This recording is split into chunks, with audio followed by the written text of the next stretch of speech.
Kalau ketua MK dulu adalah ipar, kalau wakil presiden adalah anak, kalau gubernur adalah mantu, kalau wali kota adalah adik, kalau menteri adalah keponakan.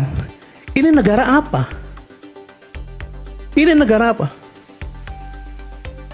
Jadi saya ingin mengingatkan kembali, ayo kembali pada kewajaran semuanya. Kalau tidak, cerita ini hanya mengulang, pemainnya berganti, tapi kelakuannya sama. Saya juga nggak tahu Mas Sudirman, sebab kita ini melihat ya, di Republik ini para koruptor terkadang jauh lebih mulia dibandingkan pada kritikus politik gitu. Para koruptor dihukum ringan, balik dari penjara, bisa jadi pejabat lagi. Di beberapa pilkada mereka terpilih kembali yang menjadi anggota DPR. Kritikus itu dianggap sebagai jenis makhluk yang mengancam kedaulatan negara, mengancam keutuhan negara, ya, sehingga dikirim buzzer untuk menyerangnya. Lihat sedikit ada pernyataan dia, seilap saya sedikit, langsung polisikan. Ingat ya, di pemerintahan Pak Jokowi berapa orang yang sudah ditetapkan sebagai tersangka kasus makar. Makar loh Pak. Ada nggak koruptor yang dipidana dengan pidana makar? Rasanya belum ada. Gitu. 270 triliun uang negara dihukum cuman 7,5 tahun, 6,5 tahun ya, sambil hakimnya tersenyum. Negara apa? Negara yang memuliakan koruptor, tapi tidak memuliakan para kritikus. Oleh karena itulah, ya Pak Sudirman Said, nggak ada yang berminat jadi kritikus. Minatnya semua jadi politisi. Kalau penting ikut kekuasaan. Kekuasaan tuh jauh lebih hebat.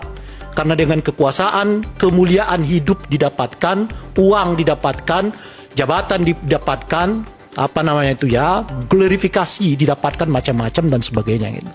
Maka berbondong-bondonglah orang masuk kepada kekuasaan itu, meskipun yang didapatkan itu cuman remeh-temehnya, tapi berkuasa. Yang penting tuh jabatan berkuasa itu. Nah, di kekuasaan itu orang bisa memutar semua. Hal yang ia tidak suka jadi suka. Hal yang ia tentang jadi kemudian sebaliknya. Dan muncullah glorifikasi. Oh, pemerintah sekarang hebat, pemerintah sekarang hebat, pemerintah sekarang hebat, dan sebagainya gitu. Nah, itu yang kita hadapi sekarang ini. Oleh karena itu ya kita harus beri mungkin ya respect pada apa yang seringkali diingatkan oleh Cak Nur dahulu ya. Saya pernah undang beliau untuk bicara tentang apa sih sebetulnya makna beroposisi itu. Beliau tekankan betul, oposisi itu sama mulianya dengan orang yang menjabat. Sebab peradaban itu nggak mungkin bisa kita bangun kalau tanpa ada A yang positif ataupun konternya B yang negatif. Selalu kan begitu.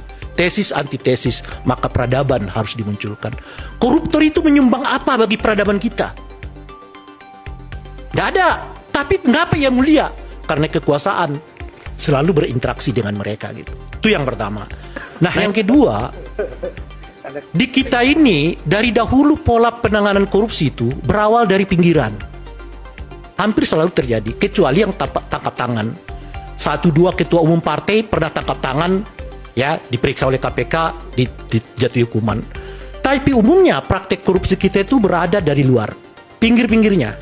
Semua kita selalu berharap mudah-mudahan ini akan jadi ya pintu masuk untuk mengungkap kasus yang besar. Kasus bambu, berharap ini akan terjadi perubahan. Stop di situ saja. Setidaknya hari ini kita tahu. Apakah akan kasus Pertamina berlanjut sampai seterusnya? Ya kalau yang lain sih Bung Ade masih yakin, Bung Endarsam masih yakin ya. Tapi saya mau mengatakan itu tadi yang saya tanyakan. Gimana melihatnya Menteri BUMN-nya sudah bertemu dengan Jaksa Agung?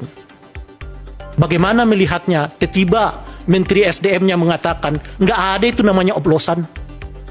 Bagaimana melihatnya ketika kita melihat DPR-nya justru ya melakukan sidak dan mengungkap bahwa nggak ada yang namanya oplosan di tengah kasus ini sedang diselidiki. Elit-elit politik seperti mengingkari bahwa terjadi praktek yang disebut dengan oplosan itu. Lalu kita di tengah itu berharap ini akan naik kasusnya. Berharap lagi. Kita menjadi manusia yang selalu berharap untuk tidak pernah mendapatkan mimpi yang sesungguhnya. Terakhir Bung Aiman, itu lagi yang saya sebutkan tadi. Bagaimana pintu Pertamina ini dijadikan perubahan besar di era Pak Prabowo? Mohon maaf. Kita mendengar kasus tadi, ada menteri yang ngangkat adiknya jadi staf ahli, ditegur presiden enggak? Bung Ferry membawa kasus yang berhubungan dengan retret yang diduga ada tindak pidana korupsi. Kita akan lihat ditanggapi KPK enggak? Ada kasus dulu ya, staf kementerian ditersangkakan oleh KPK lalu dibatalkan oleh pra peradilan, sekarang jadi wamen.